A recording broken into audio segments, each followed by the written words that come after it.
In this video, we'll be taking a look at 3 NFL games happening on October 8, 2023, and providing you with free team picks and total picks for each one of those games. So 2 picks for each game, 6 picks in total. Welcome back to Cash Out Sports. Let's dive right into it. Oh, and don't forget to subscribe and to click the bell icon to get notified as soon as these videos get released so that you have more time to plan out your bets as we provide these videos on a daily basis. I can guarantee that you'll have all the important information that you'll need on these 3 NFL games after fully watching this video.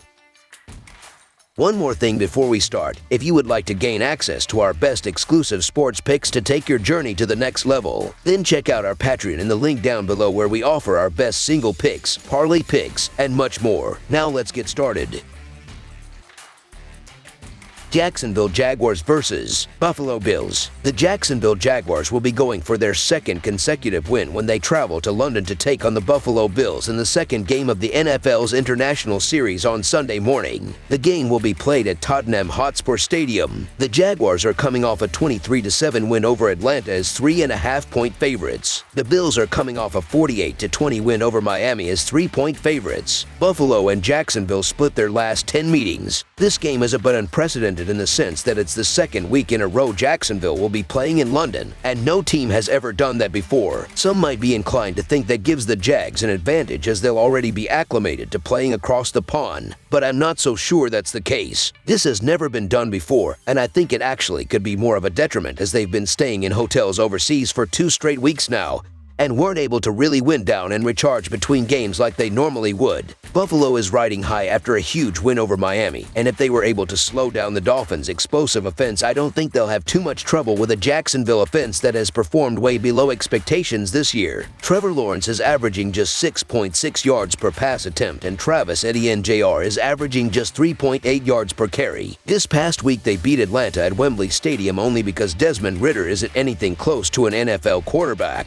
and the week before they got blown out 37-17 by the Texans and their rookie quarterback C.J. Stroud. The week before that, they put up 9 points in a loss to the Chiefs. Their secondary has been exploitable, so Josh Allen and Stephon Diggs have to be licking their chops. The last time the Jags faced a competent offense, Stroud torched them for 9.3 yards per attempt with 0 turnovers or sacks taken. The Bills have won 3 of their last 4 games. They have played very well offensively, and they're currently second in the league when it comes to points per game. They have one of the best passing attacks in the league, and their ground game has been just as good. The Jaguars have done a good job defending the run, but their pass defense hasn't been very good, so expect Allen to pick apart their secondary in this game. The Jaguars split their first 4 games. They have struggled offensively so far. They throw the ball well, but their ground game isn't very good. The Bills have done a great job defending the pass, and they do a good job of getting to the quarterback, with the team leading the league in sacks. They are very opportunistic and also lead the league in takeaways, so expect them to make life miserable for Lawrence and his offense. The Jaguars might have a slight edge given the fact that they are playing in London for the second straight week, but this Buffalo team looks unstoppable at the moment. The Bills' run defense might be their lone weak spot, and I don't think the Jaguars have enough weapons to take full advantage of it. Jacksonville is tallying just 3.6 yards per carry and 100 rushing yards per game. The Jaguars' offense has struggled a lot through the first 4 weeks of the season. I'm laying points with Buffalo even though this is a tough spot for the Bills. So the Buffalo Bills to win and cover the spread as favorites is our full game side pick. I'm selling this Jags offense right now. Even in their win over the Falcons last week, they looked pretty lethargic, as Trevor Lawrence had just 207 yards and Travis Etienne Jr. had only 55 yards on 20 carries. And things are about to get a lot tougher against a Bills defense that just shut down arguably the best passing game in the league last week. Over their past 3 games, Buffalo has given up just 33 total points. Calvin Ridley was supposed to transform Jacksonville's offense, but after a big debut with his new team in Week 1, he's been pretty quiet, and he hasn't caught more than 3 balls in a game since. Ridley had just 2 catches last week, and he's now 3rd on the team in receiving yards behind Christian Kirk and tight end Evan Engram. Granted, it was against Desmond Ridder, but Jacksonville's defense looked pretty good last week, as they picked off Ridder twice and sacked him 4 times. They should be able to do enough to slow down Josh Allen. The Jaguars will try their best to run the ball as much as they can and eat the clock. That's the only way they can keep pace with the Bills, whose offense has been terrific since a Week 1 loss at the Jets. Buffalo's defense looks good. The Jaguars are averaging 20 points per game. They averaged 13 points per game in their last 3 games against the Bills. They throw the ball well, but they're facing a defense that is holding opponents under 200 passing yards per game and 14 points per game, so expect them to be held under their average in this game. The Bills are averaging 35 points per game. They averaged 11 points per game in their last 3 games against the Jaguars. The Bills and Jaguars played under the total in 2 of their last 3 meetings. It's a tough bet given the way Buffalo's offense has been playing lately. The over is 6-3 in the Bills' previous 9 games overall, whereas the under is 6-3 in the Jaguars' last 9 outings at any location. With Jacksonville giving up 20.5 points per game, the Bills won't score enough points to push the score past the total. Under the projected total is our full game total pick. Houston Texans versus Atlanta Falcons. The Houston Texans battle the Atlanta Falcons in an interconference bout on Sunday afternoon. The Texans clobbered the Steelers last week. The Falcons were dealt a blowout loss by the Jaguars in their previous action. These squads last met in 2019 in a game the Texans won 53-32. The Houston Texans rebuild is starting to resemble a strong product. The young squad answered a poor 0-2 start by winning 2 consecutive games, beating decent squads in the Jaguars and the Steelers. The Atlanta Falcons have lost 2 straight clashes, dropping bouts against the Lions and Jaguars. One of their wins was against a rebuilding Panthers squad. Furthermore, C.J. Stroud is showing why he was drafted 2nd overall. The young quarterback has led Houston to the 4th-ranked passing game, and the offense has now scored 30 and 37 points respectively in their last 2 performances as a result. The Falcons' offense needs work. Ridder has only completed 59% or fewer of his passes in 2 of his last 3 games, and I can't see him breaking out against a pass defense that has been outstanding, ranking 9th in the league. The Atlanta Falcons' offense has struggled badly this season as the passing game is nearly non-existent, which makes them easy to game plan for. Houston's defense has been solid against the run, as against Jacksonville 2 weeks ago. They kept Etienne to 88 yards on 19 carries, and last week kept Najee Harris to 71 yards on 14 carries. Houston's offense has the ability to carve through this Falcons defense, as C.J. Stroud looks special and hasn't been turning the ball over, which has been key to their success. I'm starting to become a believer in C.J. Stroud, and this Texans team is starting to play with some confidence. On the other side, I might have jumped the gun with this Atlanta offense, and they've started to sputter the last couple of weeks. I think we're getting some decent value here with the Texans. So the Houston Texans to cover the spread as underdogs is our full game side pick. Atlanta knows the key to victory will be success on the ground, and we're likely to see Bijan Robinson early and often against an underwhelming Houston run defense. Even if they wanted to open things up and attack downfield, Ridder simply isn't capable. On the other side of the ball, the Texans are missing several starters on the offensive line and are going up against a revamped Falcons defensive front that added proven vets such as Calais Campbell and David Onyemata this offseason. I'm as high on C.J. Stroud long-term as anybody, but he's still a rookie quarterback going on the road with a severely beaten-up offensive line. Atlanta's defense is leaps and bounds better than it was last year, and most people haven't realized it yet. Through 4 games, they've yet to give up more than 24 points. The Falcons are 1-3 in hitting the under, while Houston is 2-2. Both teams have solid defenses, and with Atlanta focusing on running the ball, it will burn the clock out more as the clock will continue to run after each player. Also, the Falcons have gone over 41.5 points per game just once this season, while Houston has gone over 41.5 points twice. You couldn't pay me to bet the over in a game involving Desmond Ridder right now. Under the projected total is our full game total pick.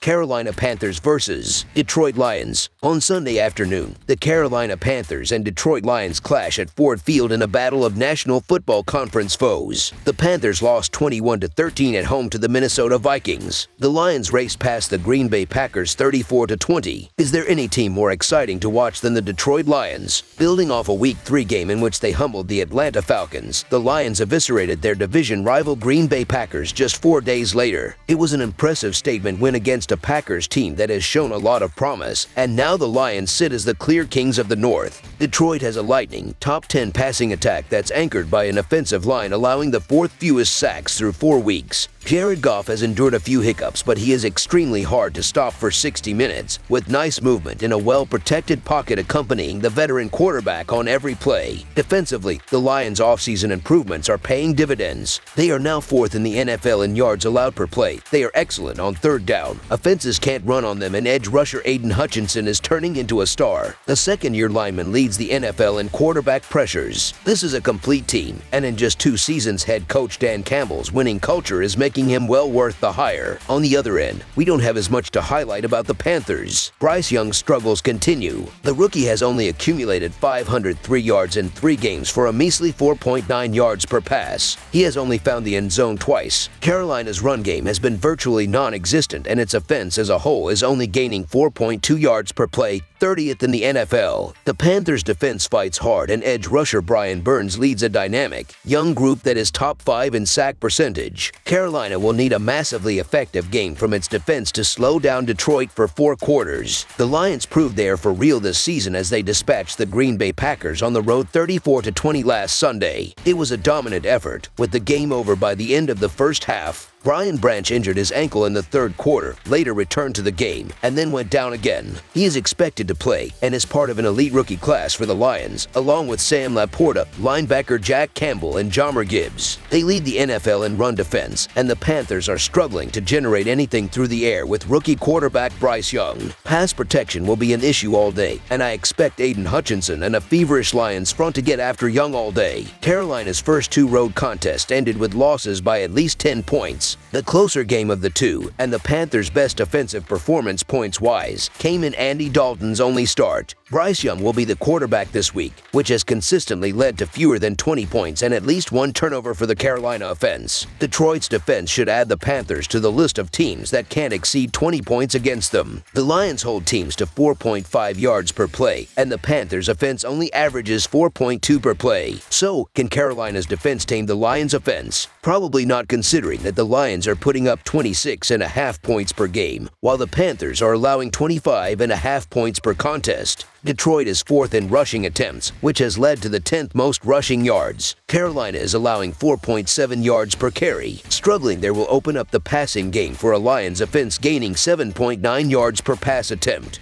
The Carolina Panthers just aren't ready to win at this stage, and they've looked bad in 2 previous road games, where they're losing by an average of 12 points. The Detroit Lions have had extra time to prepare for this contest after playing last Thursday, and they have the offensive firepower to give a below-average Carolina defense fits. The Lions' defense is also first against the run, so it's going to be even tougher for that Panthers offense and rookie quarterback Bryce Young. Motivation to win one game is a real thing, and the Panthers will have it every week until they do. I just can't step in front of this Lions team. They are playing too well right now. Detroit's Cats will be comfortable at home, cruising to a 4-1 start on Sunday. After all, they got extra rest without having to travel, so the Detroit Lions to win and cover the spread as favorites is our full game side pick. This total is extremely sharp. The odds makers are respecting the defenses with this number, and I agree with that notion. When teams are in sleepy spots, we typically see the result on the offensive side. Defenses are forced to keep their team in a contest because their quarterback and surrounding talent are in a funk. This can happen to the most elite teams, and it could very well happen to Detroit on Sunday. After all, the Kings of the North are coming off 2 all-in, statement-making wins. Emotions are bound to scale back after such a ride. The Lions have won 8 of their last 10 games dating back to last season, but the Panthers may not elicit the most aggressive attack from Detroit. Plus, the Carolina defense is formidable against the pass. We should expect some negative regression from the Lions offense. Negative regression from the Lions offense may be enough to cash an under bet on Sunday, but the lack of production from the Panthers offense should only make us feel even better. Bryce Young is still learning, and his offense has bottomed 3rd rankings across the board. Carolina's defense will fight on, and the Lions' defense is in a stride. The young Panthers failed to register a point in the second half last weekend, losing 21-13 at home against the Minnesota Vikings. Rookie quarterback Bryce Young finished 25 of 32 for 204 yards as the young offense struggled again, and I expect the same results this Sunday. Detroit has allowed the fewest rush yards in the NFL, and if Carolina is unable to get the ground game going, they will experience the same issues as last week against the Vikings. I expect most of the points scored here from Detroit, with the Panthers' 23rd ranked defense having issues again. The total has gone under in 4 of Carolina's last 5 dating back to last year. This is a sleepy and low-scoring spot for the more potent defense. Under the projected total is our full game total pick. That's all for now, so if you have any other games you would like reviewed, then leave a comment down below with the game you would like analyzed. Subscribe to our channel, leave a like on this video, and we'll get to it as soon as we possibly can. We would also love to hear your opinion on the picks presented to you in this video, whether you agree or disagree with them, so leave a comment down below and do let us know.